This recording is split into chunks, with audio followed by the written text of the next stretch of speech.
আসসালামু আলাইকুম। আমরা করবুজার আজকের পর্বে সবাইকে স্বাগত জানিয়ে শুরু করছি আমাদের আজকের আয়োজন। তোমাদের সাথে আছি আমি সৈয়দা সাদিয়া। প্রতি পর্বের মতো এ পর্বেও শুরুতেই জানিয়ে দিচ্ছি এ সপ্তাহের সংবাদ শিরোনামগুলো।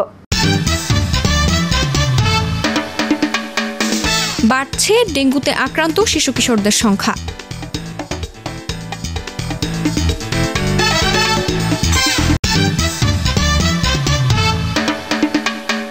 2024-এর বার্ষিকের সিলেবাস নিয়ে দুশ্চিন্তায় আছে শিক্ষার্থীরা।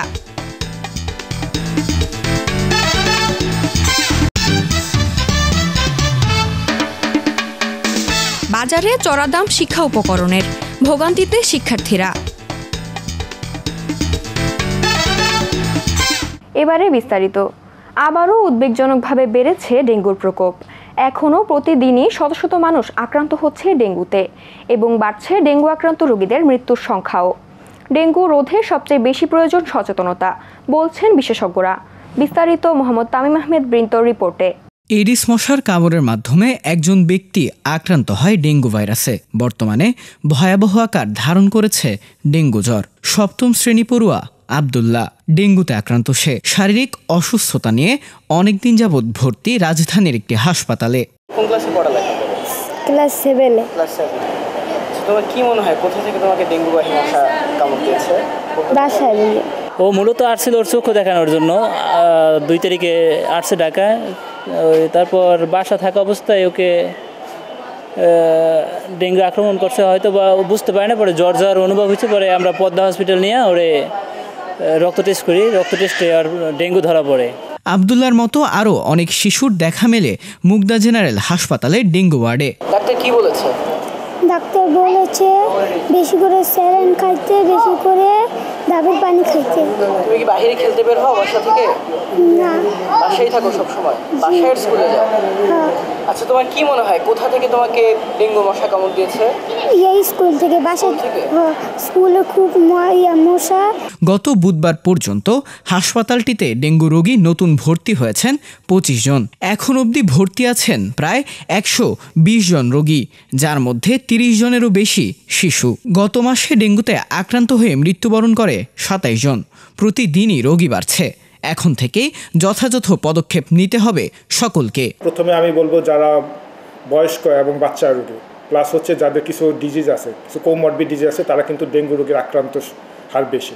এই সকল হাই রিস্ক গ্রুপদের বিশেষ প্রোটেকশন দেওয়া হচ্ছে। বর্তমানে সিটি কর্পোরেশনগুলোকে ডেঙ্গু প্রতিরোধে আরও জোরালো পদক্ষেপ গ্রহণ করার কথা জানান সংশ্লিষ্টরা। জ্বর কিংবা শারীরিক অসুস্থতা বোধ করলেই সঙ্গে সঙ্গে চিকিৎসকে শরণাপন্ন হতে হবে। কোনো রকম জ্বর হলে সাথে সাথে আপনি নিকটস্থ ডাক্তারের শরণাপন্ন হবেন, কারণ এটা ডেঙ্গু রোগী না ডেঙ্গু বিহীন রোগী সেটা নির্ধারণ করা কিন্তু ডাক্তারের কাজ। আপনারা যেটা করেন যে ডেঙ্গু রোগী বা যেটাই হোক না কেন জ্বর হইলে 2-3 দিন নিজে বাসায় চিকিৎসা নেন। যখন জটিলতা দেখা দেয় তখন আপনার হাসপাতালে চলে আসেন। তাতে কিন্তু সেসব রোগীদের সামাল দেওয়া কিন্তু কষ্টকর হয়ে যায়। সকলের সম্মিলিত প্রচেষ্টাই পারে ডেঙ্গু পরিস্থিতি আবারও স্থিতিশীল করতে।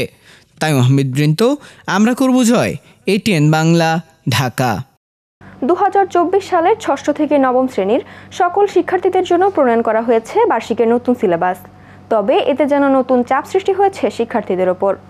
এ বছরের বার্ষিক পরীক্ষার মূল্যায়ন পদ্ধতি 2012 সালের মূল্যায়ন পদ্ধতির আদলে হবে বলে জানিয়েছে জাতীয় শিক্ষাক্রম ও পাঠ্যপুস্তক বোর্ড। এ নিয়ে বিস্তারিত দেখুন সৈয়দা আজওয়া আহমেদ ইকরার রিপোর্টে।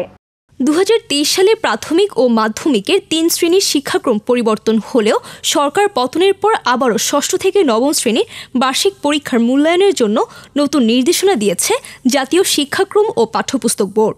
নতুন নির্দেশনা অনুযায়ী প্রণয়নকৃত বার্ষিক পরীক্ষার সিলেবাস অনেকটাই চাপ সৃষ্টি করছে শিক্ষার্থীদের উপর। সামনের বছর আমাদের গ্রুপ সাবজেক্ট আসবে, থাকবে সায়েন্স, আর্টস, কমার্স। যদি আমরা এই 3টি বিষয় যে কোনো একটি বিষয়ে গুরুত্ব দিতে যাই, তাহলে আমাদের দেখতে হবে যে আমরা অন্য বাড়তি যে সাবজেক্টগুলো রয়েছে সেগুলো আমরা কোনো গুরুত্ব দিতে পারবো না। 2 মাসের মধ্যে আমরা যেমন বাংলা, যেটা পুরো বই অলমোস্ট, শিল্প সংস্কৃতি, স্বাস্থ্য সুরক্ষা, এগুলো তো পুরো প্রায় ফুল বই দিয়ে দিচ্ছে। এগুলো কভার করে প্লাস বাকি সাবজেক্টগুলো যেগুলো মেইন সাবজেক্ট, এগুলো পড়ে আমাদের খুব চাপ হয়ে যাচ্ছে। তার পাশাপাশি আমাদের যে 30% শিক্ষণকালীন মূল্যায়নে যে অ্যাসাইনমেন্ট এগুলো দেওয়া হয়েছে, এগুলো করতে গেলেও তো অনেক সময় লাগে। আর সবচেয়ে বড় কথা হচ্ছে আমাদের যে জীবন জীবিকা, স্বাস্থ্য সুরক্ষা, শিল্প সংস্কৃতি এইসব সাবজেক্টটা আসলে 100 মার্কের পরীক্ষা নেওয়া হয়েছে, যার কারণে কিন্তু আমাদের উপর অনেক চাপ পড়ে। বৈষম্য বিরোধী আন্দোলন গেল, তারপরে হচ্ছে বন্যা গেল, এর মধ্যে আমাদের পড়ালেখা থেকে আমরা আসলে অনেক দূরে ছিলাম, যার ফলে আমরা পড়ালেখাটা মনোযোগ দিয়ে করতে পারিনি। আর হুট করে এতদিন পরে এত বড় চারুকারু স্বাস্থ্য সুরক্ষার সিলেবাস, এটা আসলে আমাদের জন্য পড়াটা অনেক বেশি টাফ, যেহেতু এর আগে ক্লাস 8, 7, 6 এইগুলোতে এই পরীক্ষাগুলো খুব একটা বড় করে হয়নি। সিলেবাসটা কিছুটা কমিয়ে দেওয়া হয়েছে, সো আমরা চেষ্টা করছি যে এই 2 মাসের ভেতরে যতটুকু সম্ভব কভার করা যায়। আমরাও চেষ্টা করছি, ওরাও চেষ্টা করছে। অভিভাবকেরা বলছেন দেশের ক্রান্তীয় পরিস্থিতি কাটিয়ে উঠে এতদিন পর শিক্ষার্থীরা বিদ্যালয়মুখী হওয়ায় বার্ষিকের সিলেবাস পুরোপুরি সম্পন্ন করাও অনেকটাই কষ্টসাধ্য হয়ে পড়ছে তাদের। দেশের যে পরিস্থিতির কারণে আন্দোলন, অনেক কিছুর কারণে স্কুল কলেজ বন্ধ ছিল, এর জন্য ঠিকমতো লেখাপড়াও করতে পারেনি। লেখাপড়াটা গ্যাপ খেয়ে গেছে, বাচ্চারা অতটা আগাচ্ছে না, তারপর সিলেবাসটা বেশি চাপ পড়ে গেছে। ষষ্ঠ থেকে নবম শ্রেণীর প্রতিটি বিষয়ের মূল্যায়ন কার্যক্রমের মধ্যে শিক্ষণকালীন মূল্যায়ন 30% এবং লিখিত 70% মিলিয়ে 100 নম্বরে পরীক্ষা নেওয়া হবে বলে জানিয়েছেন জাতীয় শিক্ষাক্রম ও পাঠ্যপুস্তক বোর্ডের চেয়ারম্যান। আমরা তো এই সিলেবাসটা করেছি 6 থেকে 8 পর্যন্ত যে বইটি তারা অধ্যয়ন করছে সেখান থেকে, এবং এর জন্য একটা নমুনা প্রশ্ন কাঠামো আমরা প্রতি বিষয়ের জন্য করেছি। তাদের জন্য যেটা প্রযোজ্য, সংশ্লিষ্ট বিদ্যালয়ের শিক্ষকবৃন্দ এবং শ্রেণী শিক্ষক তিনি জানবেন যে শিক্ষার্থীর কতটা ঘাটতি হয়েছে, কতটা তারা লেখাপড়া করতে পেরেছে, সেই অনুযায়ী তারা বার্ষিক পরীক্ষার প্রশ্ন কাঠামো তৈরি করবেন। তিনি আরও বলেন, নবম শ্রেণীর মূল বিষয় ছাড়া অন্যান্য বিষয়গুলো নম্বর কমিয়ে আনতে প্রতিটি বিদ্যালয়ে শিক্ষকদের আলোচনা করা উচিত। নবম শ্রেণীতে যারা এবার বার্ষিক পরীক্ষা অংশ নেবে তাদের জন্য তো যে বিষয়গুলো দশম শ্রেণীতে হয়ে এসএসসি পরীক্ষা অংশ নেবে সেগুলোর প্রতি তাদের বার্ষিক পরীক্ষা নেওয়া যুক্তিসঙ্গত, এবং যে বিষয়গুলো দশম শ্রেণীতে পুরনো কারিকুলামে নাই বা নবম শ্রেণীতে নাই সেগুলো তারা ধারাবাহিক মূল্যায়ন যেহেতু করেছে সেটার উপর ভিত্তি করে ফলাফল দিতে পারবে। আগামী 2 মাসের মধ্যে সম্পূর্ণ সিলেবাস শেষ করাই এখন শিক্ষার্থী ও অভিভাবকদের চিন্তার কারণ হয়ে দাঁড়িয়েছে। সৈয়দা আজহামিদ ইকরা, আমরা করব জয়, ATN বাংলা, ঢাকা। রাজধানীতে প্রতিনিয়ত বেড়েই চলেছে শিশু শ্রমের হার, তবে বর্তমানে ঝুঁকিপূর্ণ শ্রমে শিশুরা জড়িয়ে পড়ছে বেশি। শিক্ষা, স্বাস্থ্য ও নানা মৌলিক অধিকারগুলো যেন এই সকল শিশুরা পরিপূর্ণভাবে পায় সে বিষয়ে যথাযথ পদক্ষেপ নিতে হবে সকলকে, এমনটাই বলছেন সংশ্লিষ্টরা। বিস্তারিত মোহাম্মদ রাব্বি হোসেনের প্রতিবেদনে। খাইতেই পারি না, আবার পড়াশোনা করব। পড়াশোনা করতে ইচ্ছা করে না? করে তো, কিন্তু টাকা পয়সার অভাব না। দেশে আগের চেয়ে দ্বিগুণ বেড়েছে শিশু শ্রমিকের হার। কেউ করছে মোটরসাইকেলের কাজ, কেউ বা মেটালের কাজ সহ করছে নানান কাজ। নাইম বয়স মাত্র 15 বছর। এই বয়সেই সে পরিবারের দায়িত্ব নিয়েছে। সারাদিনে কাজ করে যা টাকা পায় তাই পরিবারের পেছনে খরচ করে। বাবা মা থাকলেও তারা অসুস্থ। না, ঘরের সংসার চালানো লাগে। বাবা মা কি করে? বাবা নেই, মা আছে। মা বাসা থাকে। এখানে কতদিন ধরে কাজ করো? এই 4 বছর। কত টাকা পাও? এই 10-11 হাজার। কি করো এই টাকা দিয়ে? এই ফ্যামিলি চালে। ছোট শিশু নাম আলামিন ও সিয়াম। দুবেলা দুমুঠো খাবারের জন্য পড়াশোনার ইচ্ছা থাকলেও তা সম্ভব হয়ে ওঠেনি, তাই এই বয়সে ধরতে হয়েছে পরিবারের হাল। কত টাকা ইনকাম করো? ডেইলি 100 টাকা দেয় রাত্রেবেলা। কি করো এটা? কি বাসায় জামুকে দাও? কোনো সময় রাই ব্যাংকে, কোনো সময় মার কাছে দিয়ে দিই। পড়াশোনা করতে ইচ্ছা করে? জি, পড়াশোনা করতে ইচ্ছা করে। করো না কেন? টাকার অভাবে। বাবা মা কি করে? বাবা মা কাজ করে। কি কাজ করে বাবা? মা স্কুলে কাজ করে। আর বাবা? রিক্সা ঠিক করে। কত টাকা ইনকাম হয় এখানে কাজ করে? 6000 টাকা দিয়ে কি করো? টাকা বাসায় দিই। পড়াশোনা করো? না। কেন করো না? টাকার অভাবে পড়াশোনা করতে পারি না। বর্তমানে দেশে 5 থেকে 17 বয়সী মোট শিশুর সংখ্যা 3,99,60,000। এর মধ্যে ঝুঁকিপূর্ণ শিশু শ্রমিকের সংখ্যা 10,68,212 জন। বিবিএস যে কথা বলছে যে 3 খাতে, বিশেষ করে কৃষির পাশাপাশি শিল্প এবং সেবায় 3টি খাতে শিশু শ্রমিকরা যুক্ত আছে, এবং শিশুদেরকে বিভিন্ন কাজে, বিভিন্ন ইন্ডাস্ট্রিতে, ওয়েল্ডিং, তেলের পাম্পে, মাছ বাজারে, সবজি বাজারে এবং বিভিন্ন দোকানে শিশুদেরকে বেশি প্রায়োরিটি দেওয়া হয়, কারণ তাদেরকে হায়ার করা সহজ, তাদেরকে কম মজুরি দিয়ে বা কম বেতনে তাদেরকে রাখা যায়, তারা নর্মালি কন্ডিশনস কম দেয়। এই শিশু শ্রমিকদের মধ্যে অনেকেই কিন্তু আমরা জানি যে কিছু আছে এখান থেকে পথ শিশু, যাদের জীবন জীবিকা সব কিছুই পথে, তাদের নির্দিষ্ট বাসস্থান বলতে রাস্তাঘাটকে বোঝানো হয়। অনেকেই হয়তো তাদের মধ্যে বাস করেন বিভিন্ন বস্তিতে। তো শিশু শ্রম নিয়ে আসলে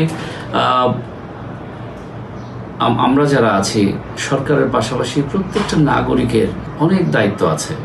ইভেন যারা তাদেরকে নিয়োগ দিচ্ছেন তাদেরও দায়িত্ব আছে এই শিশু শ্রমিকদের জীবন জীবিকার পাশাপাশি তাদের শিক্ষা, তাদের বিনোদন, তাদের চিকিৎসা, এই বিষয়গুলো ভালোভাবে খেয়াল রাখা। বিশেষজ্ঞরা বলছেন আজকের শিশুরাই আগামী দিনে ভবিষ্যৎ। তাই এসব শিশুদের জন্য সরকারি ও বেসরকারিভাবে পদক্ষেপ নিয়ে তাদের পড়াশোনার আয়তায় ফিরিয়ে আনা। শিশুরা ভবিষ্যতের কর্ণধার, তবে রাজধানীর অনেক শিশুর ভবিষ্যৎ ইতোমধ্যে অন্ধকার হয়ে পড়েছে জীবিকার কারণে। ছোট বয়স থেকে জড়িয়ে পড়ছে নানা ঝুঁকিপূর্ণ কাজে। পড়াশোনা করার ইচ্ছা থাকলেও তার নেই কোনো উপায়। বিশেষজ্ঞরা বলছেন খুব দ্রুত সরকারি এবং বেসরকারিভাবে এই সকল শিশুদের জন্য কার্যকর পদক্ষেপ গ্রহণ করা দরকার। মোহাম্মদ রাব্বি হোসেন, আমরা করব জয়, ATN বাংলা, ঢাকা। বর্তমানে শিক্ষার্থীদের জীবনে অতিরিক্ত পড়াশোনার চাপ একটি গুরুত্বপূর্ণ ও বিতর্কিত বিষয় হয়ে দাঁড়িয়েছে। অধিকাংশ শিক্ষার্থী তাদের পাঠ্যক্রম ও পরীক্ষার জন্য নির্ধারিত সময়সীমার মধ্যে এতটাই ব্যস্ত হয়ে পড়ে যে তারা তাদের সৃজনশীলতা, মেধা বা ব্যক্তিগত ইচ্ছা অনুযায়ী কিছু করার সময় খুঁজে পায় না। এই অতিরিক্ত চাপ তাদের মানসিক স্বাস্থ্যের উপর বিরূপ প্রভাব ফেলে। আরও দেখুন আনিশা আমিনের রিপোর্টে। শিশুদের একাডেমিক শিক্ষার পাশাপাশি সৃজনশীল কর্মকাণ্ড তাদের মানসিক বিকাশের জন্য খুব জরুরি। কিন্তু বর্তমানে শিক্ষার্থীদের উপর যে পরিমাণ পড়াশোনার চাপ রয়েছে তা অনেক ক্ষেত্রেই সীমা ছাড়িয়ে গেছে। প্রতিদিন ঘন্টার পর ঘন্টা স্কুল, কোচিং ক্লাস এবং বাড়ির কাজের মধ্যে শিক্ষার্থীরা নিজেদের মতো করে সময় কাটানোর সুযোগ খুব কম পায়। এর ফলে তাদের মানসিক ও শারীরিক স্বাস্থ্যের উপর বিরূপ প্রভাব পড়ছে। ফ্রি টাইম পাই না। আমি সকালে কোচিং করে স্কুলে যাই, স্কুল থেকে এসে আমার টিচার আসে, তারপর আমার নিজের পড়া থাকে, SW থাকে, কোচিংয়ে SW থাকে। তার বাইরে আমি একটু খেলতে চাই, মোবাইল দেখতে চাই, টিভি দেখতে চাই, কিন্তু আমার মা বাবা আমাকে দেয় না। কখন যখন কম পড়া থাকে তখন কিছুটা টাইম পাওয়া যায়, বাট সবসময় যে পাওয়া যায় তা না। স্কুল থেকে আসতে আসতে সেই 5টা-6টা বেজে যায়। আবার স্কুল থেকে আসার পর আবার টিচার আসে, টিচারের হোমওয়ার্ক, স্কুলের হোমওয়ার্ক, আবার কোচিংয়ের হোমওয়ার্ক, এগুলো করতে করতেই প্রায় অনেকটা টাইম কেটে যায়। শিশুরা চিত্রাঙ্কন, সঙ্গীত, নাচ, খেলাধুলা, এমনকি সাধারণ শখের জন্য সময় বের করতে পারছে না। অনেকেই নিজের আগ্রহের বিষয়কে ভুলে গিয়ে শুধুমাত্র পরীক্ষার জন্য পড়াশোনা করতে বাধ্য হচ্ছে। আমরা বলে যে সামনে যেহেতু পরীক্ষা, তো তোমাদের উচিত আরও ভালো মতন পড়া, তো তখন আসলে হয়ে ওঠে না অবসর টাইমটা আমাদের অন্য কিছু করার। তুমি যদি এখন না পড়ো তাহলে কিভাবে তোমাকে সিলেকশন করবে, তোমাকে তো বিজ্ঞান বিভাগে নিবে না, এরকম একটা চাপ প্রয়োগ করে। বেশিরভাগ অভিভাবকেরাই চান তাদের সন্তানেরা যেন সর্বোচ্চ নাম্বার পেয়ে সাফল্য অর্জন করে, যা তাদের সামাজিক মর্যাদায় প্রতীক হিসেবে বিবেচিত হয়। পড়াশোনাটাকে গুরুত্ব দেয় বেশি, কারণ বাচ্চাদের একটা ভবিষ্যৎ আছে, তারা তো কিছু একটা করবে, অন্য অ্যাক্টিভিটিসও ওরা করবে, কিন্তু পড়ালেখাটা একটু বেশি করতে হবে। স্কুলে এখন সাংস্কৃতিক বিভাগ খোলা উচিত, যেন বাচ্চাদেরকে স্কুলেই সব ধরনের অ্যাক্টিভিটিসগুলো কিছু কিছু শেখানো হয়। শিক্ষকেরা বলছেন শিক্ষা ব্যবস্থার এই সমস্যা থেকে উত্তরণের জন্য প্রয়োজন শিক্ষার্থীদের উপর থেকে অতিরিক্ত চাপ কমানো এবং অভিভাবকদের তাদের সন্তানের ইচ্ছা ও প্রতিভাকে গুরুত্ব দিতে হবে। গার্ডিয়ানরা তার সন্তানদেরকে মানসিক নির্যাতন করে, তো এটা ঠিক না। একটা গার্ডিয়ান সে প্রতিযোগিতার নামে আরেকজন গার্ডিয়ানের সাথে, সেই গার্ডিয়ান মনে করে যে ওই মেয়ে ভালো, আমার মেয়ে ভালো না, ওই মেয়েটা ভালো রেজাল্ট করছে, আমার মেয়ে ভালো রেজাল্ট করতে পারছে না, এবং এই গার্ডিয়ানদের মধ্যে রেষারেষিতে পড়ে আমাদের এই বাচ্চারা ক্ষতিগ্রস্ত হয়। শিক্ষাটা এমন হওয়া উচিত যে একজন শিক্ষার্থী উপভোগ করবে, মানে তার ক্রিয়েটিভিটি সে প্রকাশ করতে পারবে। আনিশা আমিন, আমরা করব জয়, ATN বাংলা, ঢাকা। দিনকে দিন বায়ু দূষণের মতো শব্দ দূষণেও রাজধানী থাকছে শীর্ষে। এতে করে সবচেয়ে বেশি সমস্যার সম্মুখীন হতে হচ্ছে শিশু কিশোরদের। চিকিৎসকরা বলছেন এই শব্দ দূষণ প্রতিরোধে এগিয়ে আসতে হবে সকলকে। এই নিয়ে আরও দেখুন মোহাম্মদ রায়্যান বিন আশরাফ আলিফের প্রতিবেদনে। বিশ্বের শীর্ষ দূষিত দেশগুলোর তালিকায় শীর্ষেই থাকে বাংলাদেশ, আর শহরের দিক থেকে রাজধানী ঢাকা। তবে দিনকে দিন শব্দ দূষণ যেন কোনোভাবেই কমছে না রাজধানীতে। যখন তখন হাইড্রোলিক হর্ন বাজানো, মাইকের অতিরিক্ত আওয়াজ, যন্ত্রপাতির নানা আওয়াজ শহরের সবখানেই। ছোট ছোট বাচ্চাদের এই শব্দ দূষণের ফলে কি হচ্ছে, শ্রবণ শক্তি হারাচ্ছে। এটা নিয়ে কিন্তু কারো মাথা ব্যথা নাই, কিছু শুনতে পারি না, যে আপনার কথা শুনতে পারতেছে না এরকম, আর কিছু বোঝা যায় না। মানুষজন তো হুলস্থুল করে হাইটে যায়, কে কারে ধাক্কা দেয়, কেউ কিচ্ছু দেয় না। ঘরের ভেতর মানুষের শব্দ গ্রহণযোগ্য মাত্রা 50 ডেসিবেল।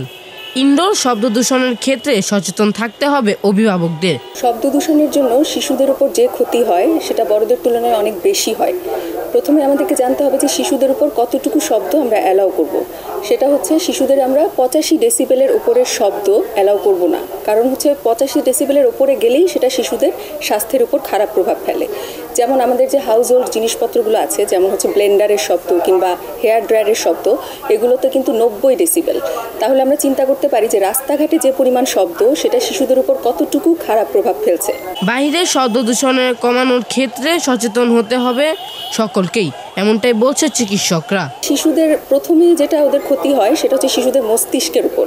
শিশুদের মস্তিষ্কের উপর এমন একটা পরিবর্তন হয় যার জন্য শিশুদের যে ল্যাঙ্গুয়েজ স্কিল, মানে ভাষাগত যে দক্ষতা, সেগুলো সবগুলো এফেক্টেড হয়। যেমন হচ্ছে সেই তাদের যে লিসনিং মানে শোনা, তাদের পড়া, রিডিং, তাদের স্পিচ, বলা, প্রত্যেকটা সেগমেন্ট এফেক্টেড হয়।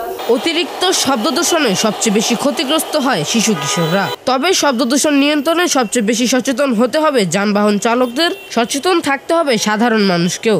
দেখা গেছে যে 6 থেকে 18 বছর বয়সের শিশুদের প্রতি বছর এই শব্দ দূষণের জন্য প্রায় 5 মিলিয়ন শিশু কম বেশি বধির হয়ে যাচ্ছে।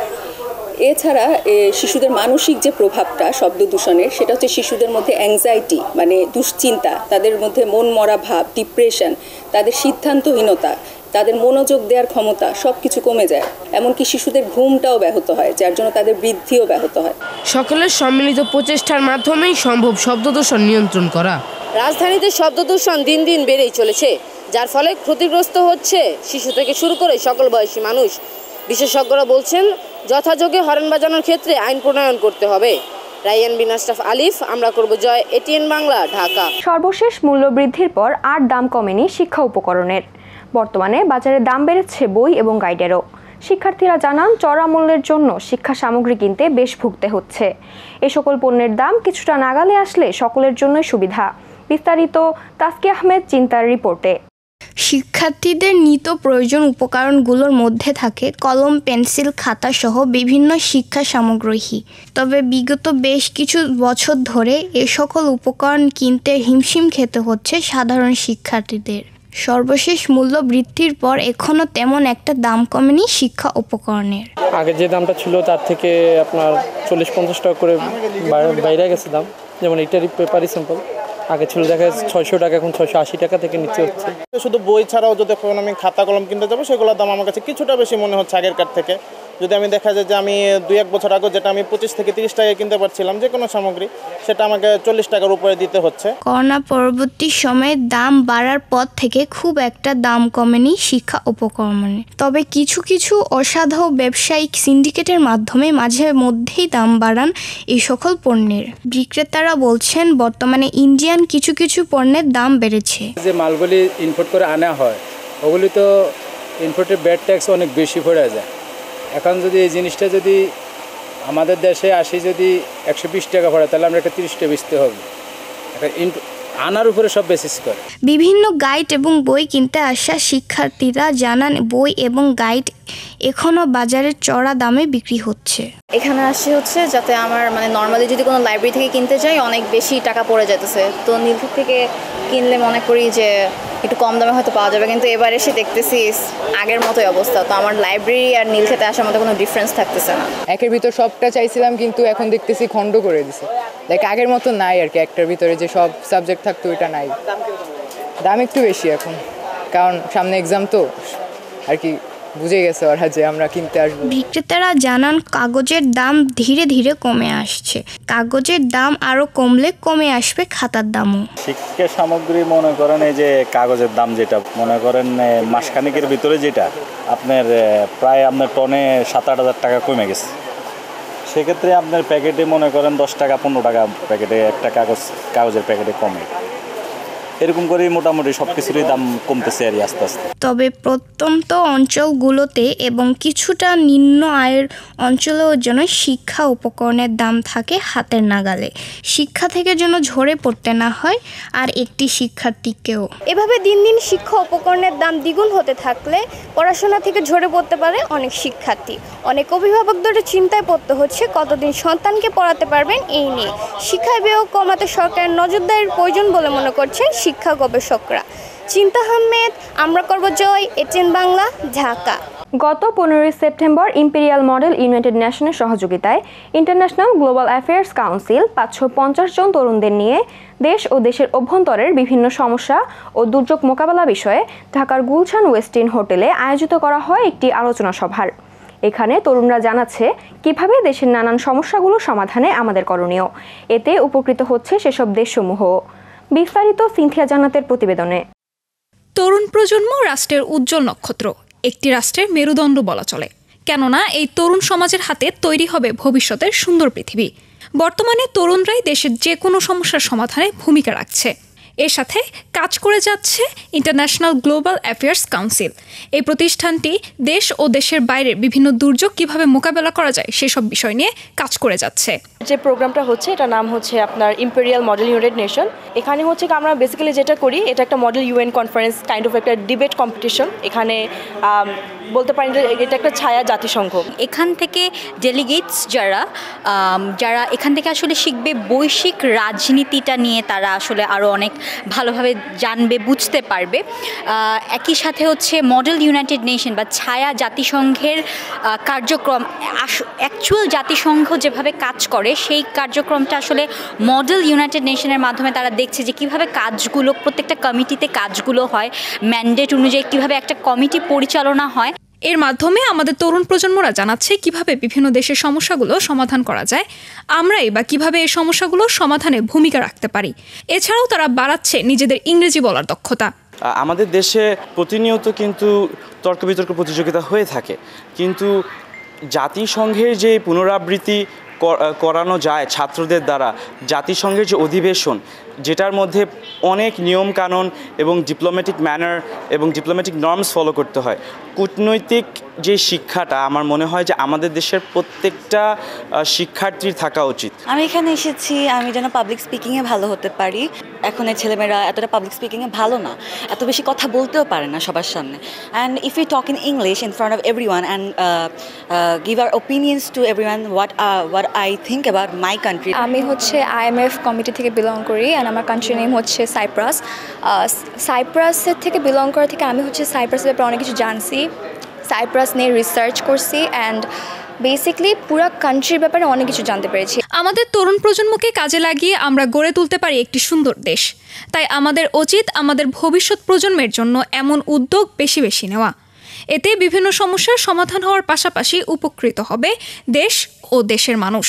সিনথিয়া জান্নাত, আমরা করব জয়, এটিএন বাংলা, ঢাকা। দেখতে দেখতে শেষ হয়ে গেল আমরা করব জয়ের জন্য নির্ধারিত সময়। তোমাদের ভালো লাগা, মন্দ লাগা কিংবা কোনো পরামর্শ থাকলে তোমরা চাইলে আমাদেরকে চিঠি লিখে জানাতে পারো। আমাদেরকে চিঠি লিখবার ঠিকানা: পরিচালক আমরা করব Joy, ATN Bangla, multimedia production company limited, ওয়াসা ভবন, 2য় তলা, 98 কাজী নজরুল ইসলাম অ্যাভিনিউ, কারণ বাজার, ঢাকা 1215, বাংলাদেশ। এছাড়াও তোমরা চাইলে আমাদের ইমেল পাঠাতে পারো। আমাদের ইমেল অ্যাড্রেস atn.amrakorbojoy@gmail.com। বন্ধুরা, তোমরা চাইলে স্ক্রিনে দেখানো নাম্বারে আমাদের সাথে যোগাযোগ করতে পারো। 01317708842। এই ছিল আমাদের আজকের আয়োজন।